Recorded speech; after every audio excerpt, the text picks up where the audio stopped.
Step into the future of design and motion with all new Vivo V60e. Buy now. Coimbatore corporation லிமிட்ல இருந்து 2 கிலோமீட்டர்ல ஒரு land வெறும் 8 லட்சம் தான். ஸ்ரீபேபி ப்ளூ ஜே கோயம்புத்தூர். ஆண்டுக்கு 7.25% வரை வட்டி. உஜ்ஜீவன் ஸ்மால் ஃபைனான்ஸ் பேங்கின் மேக்ஸிமா சேவிங்ஸ் அக்கவுண்ட்.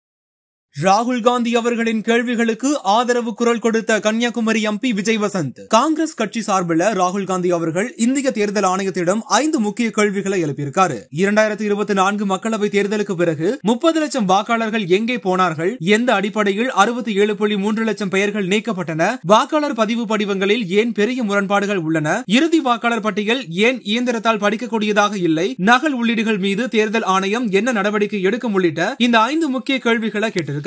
ராகுல் காந்தி அவர்களோட இந்த கேள்விகளுக்கு ஆதரவு தெரிவிக்கும் விதமா கன்னியாகுமரி எம்பி விஜய் வசந்த் அவர்களும் தன்னோட எக்ஸ் வலைதள பக்கத்துல தேர்தல் முடிவுகளை பாதிக்க இதுபோன்ற வாக்காளர் பட்டியல் முறைகேடுகள் பயன்படுத்தப்பட்டுள்ளதாக ராகுல் காந்தி அவர்கள் எழுப்பிய கேள்விகளுக்கு தேர்தல் ஆணையம் உடனடியாக பதிலளிக்க வேண்டும் என்று தன்னோட ஆதரவு குரலையும் எழுப்பியிருக்காரு. அதுதான் தவிர நம்ம ஒரு பெரிய ஸ்டார்டம் இதை எதிர்பார்த்து பண்ணல. இப்ப இந்த இதுவே ரெகக்னைஸ் பண்ணிருக்காங்கன்னா அது நேரில் பெரிய விஷயம் தான் சொல்லுவேன். தந்தையோட மறைவுக்கு பிறகு அந்த டைம் பேசினாங்க. ஸோ அந்த குடும்பத்துக்கு தான் நாங்கள் சில விஷயங்கள் பண்ண வேண்டியது இருக்குங்கிற மாதிரி காங்கிரஸ் சில தலைவர்கள் பேசினாங்க. ஸோ எளிமையாக நடந்துருச்சு அவங்களுக்கு இந்த சீட் வந்தது இல்லை அப்படின்னு நம்ம சொல்ல முடியாது. ஏன்னா அதாவது அப்பாவோடைய தொண்டு காங்கிரஸ் கட்சிக்கு பார்த்தீங்கன்னா ஈடு கொடுக்க முடியாத ஒரு தொண்டு. கட்சிக்கு மட்டும் இல்லை, மக்களுக்கும் சரி, சமுதாயத்துக்கும் சரி, அதே மாதிரி வியாபாரிகளுக்கும் சரி. ஸோ அவங்களோட ஜேர்னி ஒரு பெரிய ஜேர்னி. அவங்களுடைய கனவு ஃபுல்ஃபில் ஆனது 2019 ஒரு எம்பி ஆகி அவங்களுடைய அந்த டேர்மை முடிக்க முடியாமல் அவங்க கொரோனாவால் பாதிக்கப்பட்டு இறந்துட்டாங்க. இதில் என்னென்னா அந்த டைமில் தான் எனக்கு அப்பாவோட கனவுகளை நிஜமாக்கணும். ஏன்னா அது வரைக்கும் இருக்கும்போது நம்ம ஒரு ஃப்ரண்ட் ரன்னராக இல்லவே இல்லை. நான் அரசியல்னாலும் அப்பா கூட நான் ஈடுபாட்டில் இருந்தேன். நான் ஃபஸ்ட்டு அப்பா மேயர் எலெக்ஷன்லேருந்து கேம்பெயின்ஸுக்கு போயிருக்கேன். அப்போ காலேஜ் ஸ்டூடெண்ட் நான். ஸோ அந்த மாதிரி நம்ம பிஹைண்ட் இதில் அப்பா இப்படி பண்ணலாம்ப்பா அப்படி பண்ணலாம்ப்பான்னு கன்னியாகுமரி வரும்போது நாங்கள் ரொம்ப இன்வால்வாக இருந்தோம். ஃபார் எக்ஸாம்பிள் பார்த்தீங்கன்னா நோவல் டாட்டா அவர்களை பார்த்து டிசிஎஸ் கொண்டு வரணும்னு கேட்டோம்.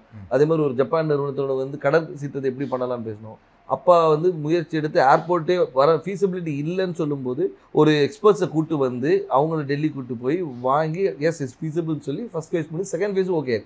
ஸோ இந்த மாதிரி ஒரு விஷனோட போயிட்டு இருக்கும்போது திடீர்னு மறைந்த உடனே ஐயோ அது பண்ண வேண்டிய கடமை நம்மளுடைய கடமைன்னு நான் சொல்லுவேன். ஒரு தந்தையை விட்டு போன பணிகளை மகனாக செய்ய வேண்டியது.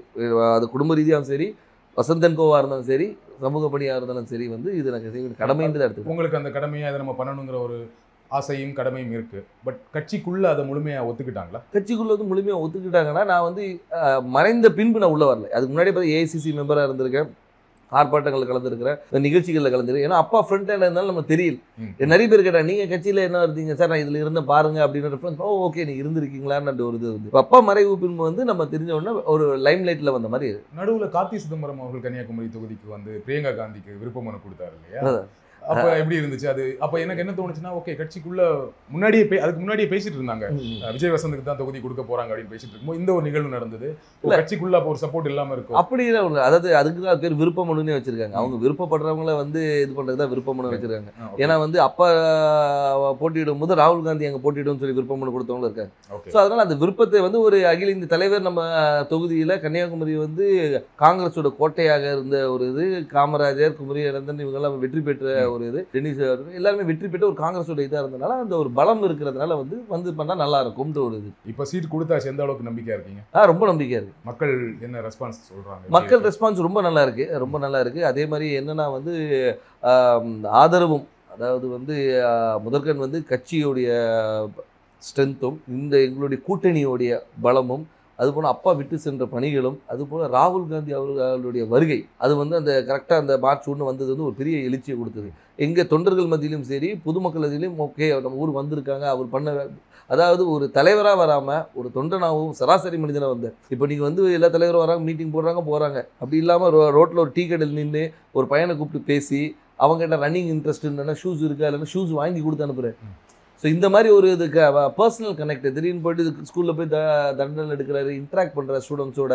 அதே மாதிரி பார்த்தா இது முந்தின இதில் பார்த்தா நெசவாளிகளும் சரி, விவசாயிகள் இன்ட்ராக்ஷன், மீனவர், அந்த மாதிரி எல்லாரோட கனெக்ட் பண்ணும்போது நம்மளோட ஒருத்தர் அவர் அப்படின்ற ஒரு அஃபினிட்டி வருது. அது போக மட்டும் இல்லாமல் இப்போ ஆளுகின்ற பிஜேபி அரசு மீது உள்ள எதிர்ப்பும் அதிருப்தியும் கூட ஒரு பெரிய பலமாக இருக்கும். கன்னியாகுமரியில் பிஜேபிக்கு கொஞ்சம் ஸ்ட்ராங் இல்லையா?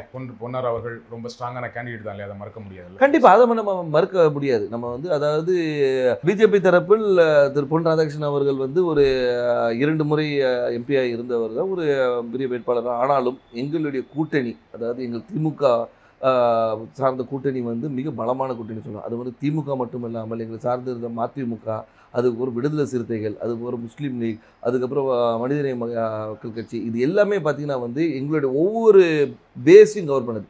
அதாவது ஒரு முஸ்லீம்ஸ் கவர் பண்ணுது, திமுகவோட ஸ்ட்ராங் ஹோல்டு, மதிமுகவோட ஸ்ட்ராங் ஹோல்டு, அந்த மாதிரி வந்து எல்லா பாக்கெட்டும் கவர் பண்ணி எங்களோட ஸ்ட்ரென்த்தை வந்து நான் இன்னும் மொபிலைஸ் பண்ணி வச்சுருக்கோம். ஸோ இப்போ பார்த்தீங்கன்னா வந்து இது வந்து எங்களுடைய ஷோர் ஷாட் விக்ட்ரின்னு சொல்லணும்.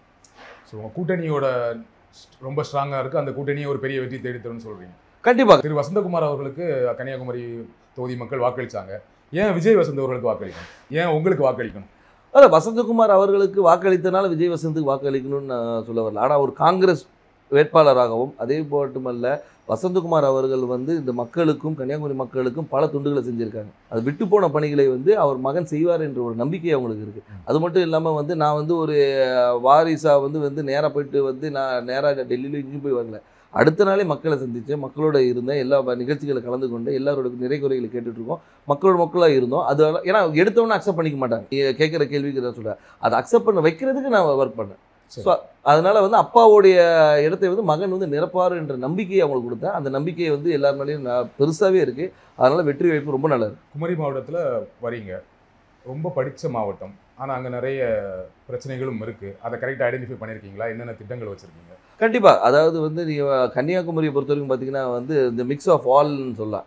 அதாவது கடல் இருக்குது, மலை இருக்குது, எல்லாமே இருக்குது. அதனால் வந்து மக்களுடைய தேவைகளும் அவங்களுடைய இதுவும் நிறைய வேறுபாடுகள் இருக்குது. ஒரு பாக்கெட்டையும் நாங்கள் அனலைஸ் பண்ணி வச்சுருக்கோம். அதாவது இந்த மக்களுக்கு இது தேவை, இவங்களுக்கு இது தேவையில்லைன்ற அளவுக்கு அனலைஸ் பண்ணி வச்சுருக்கோம். மக்களுக்கு விரோதமான எந்த ஒரு சட்டத்தையும் கொண்டு வரக்கூடாது என்ற ஒரு முடிவும், மக்களுக்கு எப்போவுமே நன்மை கொடுக்கணுன்ற ஒரு சட்டத்தை கொண்டு வரணும்.